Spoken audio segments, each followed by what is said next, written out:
Jangan kelirukan dua perkara ini.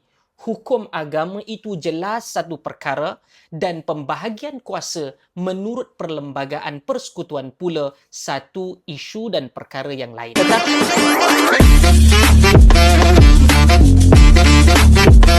Bismillahirrahmanirrahim. Assalamualaikum warahmatullahi wabarakatuh, sahabat-sahabat. Saya mau jelaskan satu perkara tentang keputusan mahkamah baru-baru ini berkaitan larangan lesen premis judi di negeri Kedah. Pertama sekali, perlu kita tahu judi tetap haram dalam Islam. Tidak ada kompromi. Tidak ada khilaf, perbezaan pandangan dalam Islam tentang itu. Bagi umat Islam, hukum judi jelas-jelas haram kerana itu ketetapan dalam Quran dan Sunnah. Titik. Tetapi keputusan mahkamah kali ini bukan menentukan judi halal ke haram, bukan. Mahkamah bersidang bagi menentukan satu persoalan yang lain. Siapakah sebenarnya mempunyai kuasa di bawah perlembagaan dan undang-undang untuk mengawal serta melesenkan aktiviti pertaruhan nombor ramalan?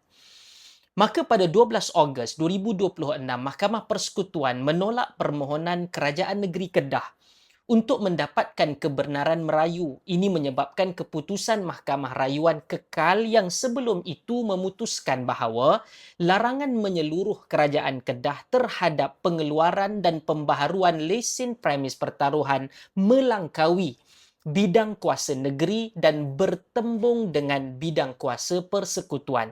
Jadi, jangan kelirukan dua perkara ini. Hukum agama itu jelas satu perkara dan pembahagian kuasa menurut perlembagaan persekutuan pula satu isu dan perkara yang lain.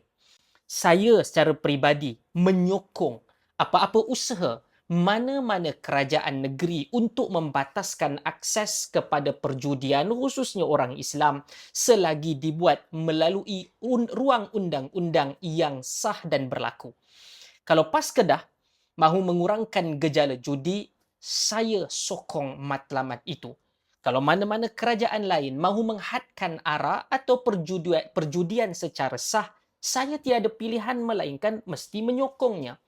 Tetapi, kita hidup dalam sebuah negara berperlembagaan dan hak masyarakat bukan Islam ada di dalam Islam dan ada dalam perlembagaan persekutuan. Kerajaan negeri juga ada kuasanya. Kerajaan persekutuan juga ada kuasanya yang diletakkan di dalam perlembagaan. Dan mahkamah mempunyai tanggungjawab menentukan sempadan kuasa itu apabila berlakunya pertikaian. Jangan apabila keputusan memihak kepada kita, kita akan kata ini kedaulatan undang-undang.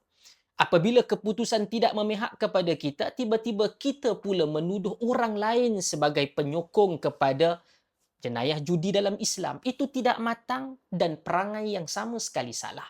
Lebih-lebih lagi, apabila sejarah dasar perjudian sendiri menunjukkan realiti yang jauh lebih kompleks.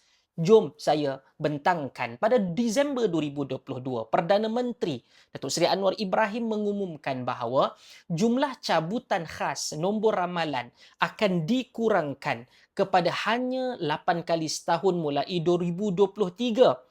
Dalam kenyataan yang direkodkan Kementerian Kewangan, Perdana Menteri juga menyebut bahawa kerajaan sebelumnya yang turut mempunyai anggota PAS dalam kabinet telah membenarkan cabutan khas mencapai 22. Sekarang, Kerajaan Madani ingin menurunkan 22 cabutan khas kepada hanya 8. Jadi, adakah kerana kerajaan PN ketika itu membenarkan 22 cabutan khas, maka kita boleh mengatakan PAS telah menghalalkan judi? Saya tidak akan kata begitu. Itu tuduhan yang tidak adil. Mereka boleh berhujah bahawa mereka sedang mengurus suatu aktiviti yang dibenarkan undang-undang kepada masyarakat bukan Islam. Begitu jugalah pada hari ini. Jangan gunakan neraca yang kita sendiri tidak mahu dikenakan, dipulangkan kepada kita. Ini poin paling penting. Kalau kerajaan yang kita sokong mengawal judi, kita panggil itu pentadbiran. Kalau kerajaan lawan mengawal judi, jangan terus panggil mereka penyokong judi hanya kerana bentuk kawalannya berbeza. Kalau dahulu 22 cabutan khas boleh berlaku ketika PAS berada dalam kerajaan persekutuan, jangan hari ini kita bercakap seolah-olah sesiapa yang berbeza dengan pendekatan PAS adalah pencinta judi. Itu jahat dan double standard. Marilah kita budayakan politik jujur. Judi tetap haram kepada umat Islam. Pemerintah pula mempunyai tanggungjawab moral untuk membendung mudarat perjudian dalam masyarakat. Tapi cara kita melaksanakan dasar itu tetap tertakluk kepada perlembagaan persekutuan, undang-undang dan pembahagian bidang kuasa. Itulah dinamakan negara hukum. Bukan siapa paling kuat menjerit haram itu haram ini. Tetapi siapa mampu memastikan prinsip agama itu utuh, dasar awam dan undang-undang negara bergerak secara tertib. Saya ingin tegaskan sekali lagi di sini sahabat-sahabat.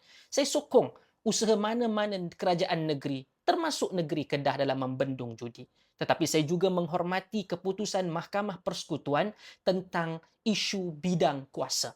Dua-dua perkara ini tidak boleh dipertentangkan secara serentak. Yang tidak boleh ialah menggunakan isu judi untuk menghukum lawan politik, sedangkan rekod kita sendiri merujuk kepada mereka tidaklah sebersih naratif yang mereka sedang jual. Kadang-kadang kita terlalu sibuk mahu menyindir orang lain, tetapi akhirnya fakta lama datang menyindir kita semula. Terima kasih.